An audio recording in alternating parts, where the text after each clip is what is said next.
Gracias. Pues muy buenas tardes, amigas y amigos. Me da muchísimo gusto saludarles y desde luego saludo con aprecio al licenciado Juan José Sabines Guerrero, gobernador del estado de Chiapas. Le agradezco su hospitalidad. Lo mismo al químico Andrés Granier Melo, gobernador del estado de Tabasco, a quien le agradezco sus palabras. Al diputado Sammy David, presidente de la mesa electiva del Congreso del estado de Chiapas. Al magistrado Juan Gabriel Cutiño Gómez, presidente del Tribunal Superior de Justicia del Estado. Al general de brigada Jaime Rufino Hernández Vázquez, comandante de la 30ª Zona Militar. Al vicealmirante Conrado Aparicio Blanco, comandante de la 14ª Zona Naval. Desde luego, don Víctor Fuentes del Villar, secretario general del SUTERM, a quien saludo con aprecio. A la señora y los señores secretarios, a los representantes de todas las instituciones que participaron en esta obra del caído, a la diputada Marta Cecilia Díaz, al diputado Carlos Ovidio también, al diputado Gómez Manso, en fin, a todos ustedes, amigas y amigos, los saludo con aprecio, desde luego a la señora Flor Jiménez, presidenta municipal de Ostoacán, a los miembros del Presidium, a los trabajadores de Comisión Federal de Electricidad aquí presentes, a los trabajadores de la Comisión Nacional del Agua, a todos ustedes. Pues quisiera comenzar por los recuerdos que nos ha evocado el reunirnos aquí, el video que hemos contemplado, el haber realizado esa obra que fue, pues modestia aparte, la verdad, un portento de ingeniería mexicana. Yo recuerdo, amigas y amigos, aquel mes de noviembre de 2007, uno de los más intensos, probablemente en la presidencia de la República, en mi mandato, que empezaron, pues, de luego con las inundaciones terribles de Tabasco, en las que se había pues precipitado, como se dijo aquí, en 3 días prácticamente el 30% de todo el agua que caía en un año en todo el país, y que marcaron las inundaciones de ese año 2007. Una combinación de factores climáticos, un frente frío, el frente número 4, como su nombre lo indica, con aires y masas de aire frías, que chocan además todavía con las últimas tormentas tropicales y ciclones provenientes del Caribe, y en cuyo contraste generan una enorme precipitación pluvial aunado a condiciones de marea alta, en fin, varios factores que generaron aquellas inundaciones. Todavía estábamos con el gobernador Granier, recuerdo, trabajando intensamente. En aquel mes estuve en varias ocasiones en Tabasco, cuando una madrugada el ingeniero Elías Ayub, director de la Comisión Federal de Electricidad, me reportaba ahí en la casa de todos ustedes telefónicamente la existencia de, pues, la ocurrencia de un fenómeno que todavía desconocíamos porque no había sido posible llegar al lugar. Hablé posteriormente con el gobernador Juan Sabines en el curso de la mañana. Primero incluso teníamos la impresión de que había sido ya en territorio tabasqueño, sobre la presa Peñitas. Luego se ubicó el punto del derrumbe y el gobernador Sabines me comentaba que incluso la gente describía que la tierra seguía temblando. Esa era la descripción que tenía el gobernador Sabines, y no había llegado todavía una autoridad al propio lugar. El mismo día envié al entonces secretario de Gobernación, Ramírez Acuña, a sobrevolar la zona, y al día siguiente estuvimos aquí.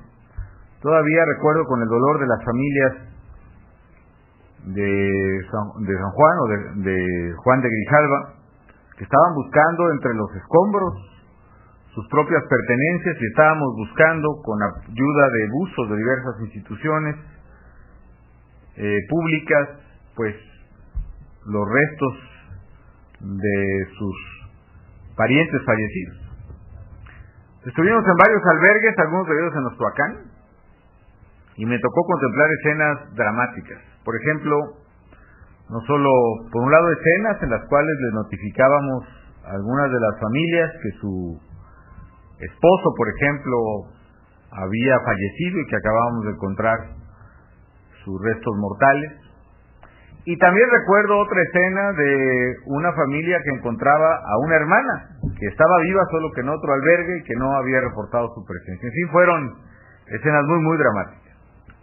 Pero luego vino la parte técnicamente compleja, que era que se estaba acumulando tal volumen de agua. En fin, imaginen este caudal, el río Grijalva, que se había interrumpido súbitamente. Había ahorita la cifra de 1.400 metros cúbicos por segundo de caudal. Para darnos una idea, la Ciudad de México, espero no equivocarme, secretario, pero va a consumir más o menos toda la Ciudad de México, la zona metropolitana, unos 62 metros cúbicos por segundo. Imaginen ustedes, compárenlo con lo que es este caudal, que tiene, pues no sé, decenas de metros de profundidad. Y resulta que el agua acumulada pues era prácticamente como pues una bomba de tiempo. Es decir, esa presión, esa potencia que se estaba generando en la parte de arriba del derrumbe hubiera provocado, tarde o temprano, lo más probable, hubiera provocado que el agua encontrara su cauce, como lo ha encontrado milenariamente a través de todas estas cordilleras, y que generara pues un verdadero desastre aguas abajo, que rompiera, por ejemplo, la cortina de la presa de Peñitas, y que además en esas circunstancias de inundación de Villahermosa hubiera sido triplemente catastrófico, que luego desbordara esa masa de agua, así como el oleaje de también varias decenas de metros, desapareció Juan de Grijalva y otras poblaciones, el oleaje también hubiera barrido con varias poblaciones de la planicie del estado de Tabasco. Entonces se presentaba una situación verdaderamente caótica. Y bueno, ahora que pasó todo esto, pueden contar, pero hicimos varios grupos de estudio y de trabajo en cuestión de horas para ver las alternativas. Recuerdo que analizamos casos parecidos en diversas partes del mundo. El que más se parecía era un caso ocurrido en Ecuador recientemente, la Esmeralda, lo recuerdo perfectamente. Leí 2 o 3 de los casos científicos que se construyen en torno a la Esmeralda. Resulta que en la Esmeralda rápidamente el ejército ecuatoriano había tratado de abrir precisamente el cauce, pero en el curso de su acción había utilizado explosivos, y esos explosivos lo que habían provocado era todavía otros derrumbes mucho más graves, y lo cual la operación derivó pues en principio en un fracaso, varias pérdidas más de vidas humanas y desastres económicos. En fin, fueron días, como insisto, muy muy intensos para quien les habla. Los han sido todos prácticamente en esta presidencia, lo cual es bueno porque uno no tiene tiempo de aburrirse. Pero sobre todo en aquel mes de noviembre, el panorama se veía muy problemático. Y alguien lo describió en el equipo de los técnicos que estaba ahí reunido en mi oficina. El presidente me decía, es que prácticamente tenemos que mover una montaña completa, y tenemos que moverla rápido, porque además la presa de Malpaso, aguas arriba, que habíamos cerrado para que no siguiera llenando el canal, pues estaba también a punto, si no de desbordarse, sí estaba ya llegando, ya había pasado de su límite deseable, digámoslo así. Y yo recuerdo que no solo reflexioné, sino comenté que si había que mover una montaña, íbamos a mover la montaña. Y sí, poco más de un mes después, estuve aquí otra vez para abrir el canal, para ver pasar los primeros metros cúbicos de agua, y la montaña había sido abierta por ingenieros y por técnicos y por empresas mexicanas. Hoy me da mucho gusto volver aquí para una nueva obra, para dar inicio a la construcción de los túneles de conducción del río Grijalva.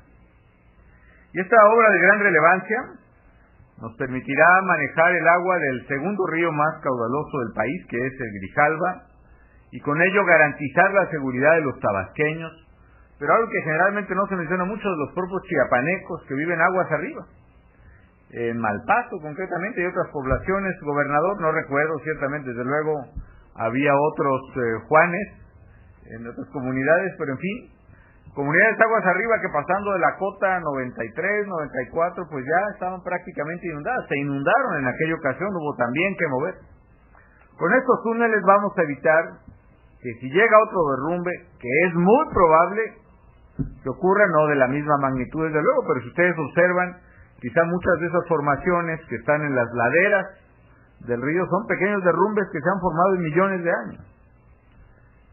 Si hubiera otro derrumbe, circunstancia poco probable, como dicen los aviones en el remoto pero probable caso que eso ocurra, en lugar de correr todos los riesgos que les he descrito sobre la presa de Peñita, sobre la población aguas abajo, sobre las comunidades aguas arriba, estos túneles van a funcionar, pues literalmente, como verdaderos túneles de emergencia, de salida, de salvamento, de estabilización, como le quieran llamar. Y además de reconocer, como lo hemos hecho ahora, la dedicación de esos cientos de mexicanos que literalmente día y noche hicieron posible que se hiciera esta magnífica obra de ingeniería, ya hay incluso un reportaje muy interesante en algunos canales internacionales, por ejemplo en Discovery Channel y otros que nos ha tocado ya ver, que hablan de esta, pues una obra que tiene pocos precedentes en la ingeniería mundial. Además de reconocerle a los trabajadores ingenieros de CFE, de Comisión Nacional del Agua, de Pemex, de la universidad, desde luego ingenieros militares y navales de Defensa Nacional y de la Armada de México, de muchas instituciones y empresas constructoras. Quiero pues recordar con gusto que los mexicanos, cuando nos proponemos hacer algo, somos capaces literalmente de mover una montaña como la que se movió sobre el cauce del río Grijalva. Los trabajos concluyeron precisamente en diciembre de 2007. Queríamos que los tabasqueños pudieran pasar una Navidad en paz, precisamente a sabiendas que habíamos arreglado este problema, y así lo hicimos. Y gracias a su esfuerzo, fue posible proteger la vida y el patrimonio de cientos de mexicanos en Chiapas y en Tabasco ante el grave desgajamiento que provocó este río. No quiero estar... La fecha del derrumbe, ¿cuándo fue, ingeniero Lares? El 4, ¿va? La verdad es que el 4 de noviembre es una fecha significativa por muchas razones, pero evidentemente entre el 4 de noviembre, para el 18 de diciembre concretamente, ya estaba hecha esta obra. Era como hacer una presa. La cantidad de tierra que se movió en ese mes nada más fue pues como la tierra que se mueve para hacer una presa de mediano tamaño, o fue la 10ª parte de la tierra que se tuvo que mover para hacer la presa más grande en su tipo, que es el Cajón, la cortina de cemento con sus características especiales, y se hizo en apenas un mes y medio. Este proyecto que hoy arrancamos es una solución de fondo, y es una solución de largo plazo a todo el sistema hidráulico y de generación del río Grijalva. Ya lo vieron ustedes en el video. ¿Qué vamos a hacer? 2 túneles de más de 1 kilómetro de largo cada túnel, de más de 14 metros de altura cada túnel. Es decir, la gráfica es muy descriptiva. Es como hacer un edificio de 5 pisos de altura que quepa literalmente en estos túneles. Es una inversión federal importante.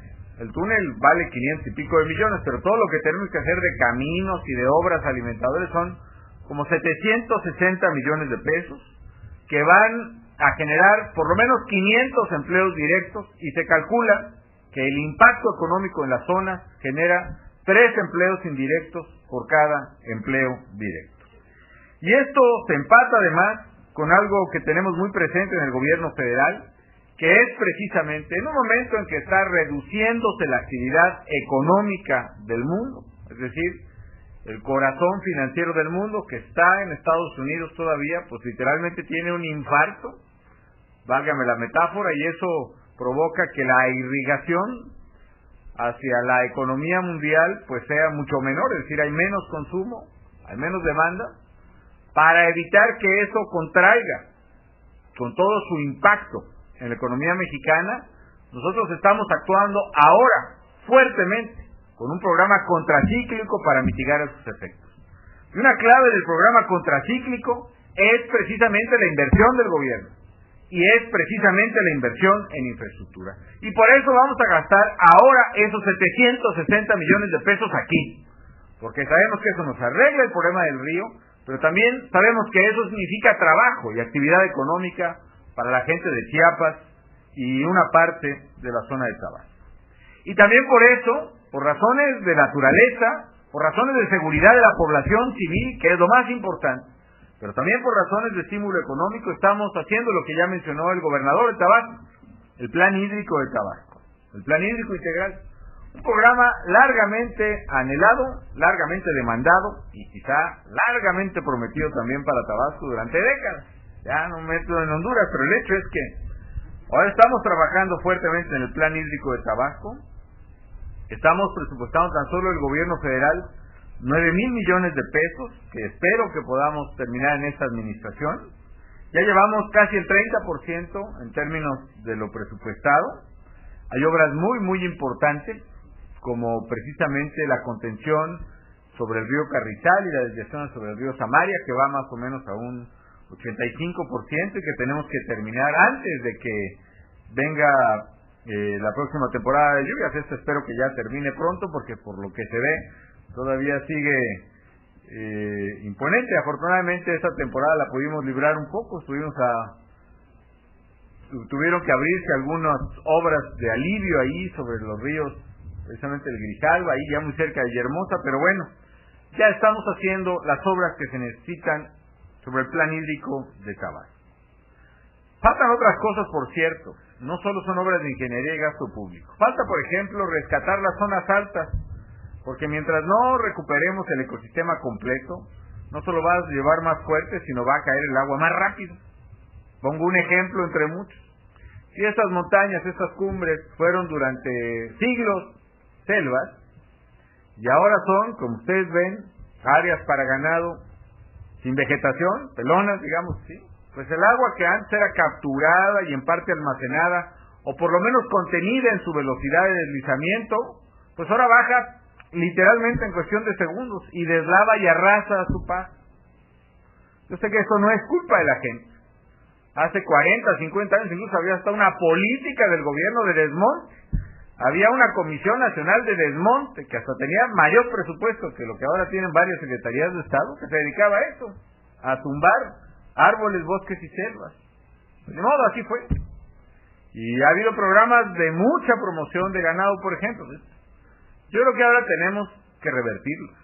Y yo sí le encargo aquí a los gobernadores de Chiapas y de Tabasco, ¿qué se les va ocurriendo? ¿Qué podemos hacer para que un día, a lo mejor no me toca a verlo como presidente, pero que sí quiero que podamos empezar un día, al campesino que tiene 1 hectárea ahí enfrente y que le da para tener 2 vacas, 1 o quizá 3 ya si fuera, y que no sé cuánto le dé de ingreso, pero la verdad no permite, tenga un ingreso superior, sembrando ahí, plantando, pues no, cedros, caobas, chicle, hule, lo que sea, le va a dar más dinero a él y va a ayudar a preservar el medio ambiente y también va a ayudar a que funcione mejor el plan hídrico. En fin, hay muchas cosas que hacer, amigas y amigos. Hagamos las cosas paso por paso. Por lo pronto, hoy arrancamos los túneles sobre el río Grijalva, que están enmarcados con otras obras de la región como el plan hídrico de Tabasco, que están enmarcados a su vez en un programa mucho más grande que es el Programa de Infraestructura de México, que es el programa de infraestructura más ambicioso que haya tenido el país en su historia. Este año nada más, con todo y recesión, vamos a impulsar cerca de 600,000 millones de pesos en infraestructura. En Chiapas, por ejemplo, son más de 3,000 millones, 3,700 en cosas, por ejemplo, obras hidráulicas, 750 millones en obras hidráulicas, por ejemplo, mejorar el servicio de agua potable, alcantarillado, saneamiento, infraestructura de riego, modernización de carreteras, más de 900 millones de pesos, y además otras obras que ya ha comentado aquí el gobernador Sabines, 670 millones para mejorar los caminos rurales, algo muy importante en una población tan dispersa como el estado de Chiapas. En fin, amigas y amigos, hoy es un gran día, nuevamente un gran día en Ostoacán y en la margen del río Grijalva. Un día en que refrendamos que, trabajando unidos los mexicanos, somos capaces de superar cualquier desafío. Somos capaces de lograr un futuro distinto y mejor para México. Y para mí hay una gran enseñanza en lo que logramos, y es un éxito lo que logramos sobre el río Grijalva. Así como unidos logramos literalmente, casi literalmente, mover una montaña sobre el río, así también estoy convencido, amigas y amigos, que vamos a superar cualquier adversidad. Sí, la situación no es fácil ni sencilla. Bien decía aquel dicho o aquel anuncio que si las cosas que valen la pena fueran fáciles, cualquiera las haría. Pero a nosotros nos toca enfrentar cosas retadoras y difíciles. Y yo les digo, amigas y amigos, chiapanecos y tabasqueños, mexicanos, sí se puede cambiar las cosas difíciles. Sí se puede resolver los problemas por muy graves que estos sean. Así sea un problema como la inseguridad o la pobreza o el estado de las cosas económicas. Problemas graves sí, pero créanme que las mexicanas y los mexicanos tenemos los recursos, tenemos el orgullo, y sobre todo tenemos el carácter y el temple para enfrentar esos problemas y para superarlos. Y la prueba está ahí, en lo que hicimos entre noviembre y diciembre de 2007 en El Caído, aquí en el estado de Chiapas. Enhorabuena, muchísimas gracias, amigas y amigos.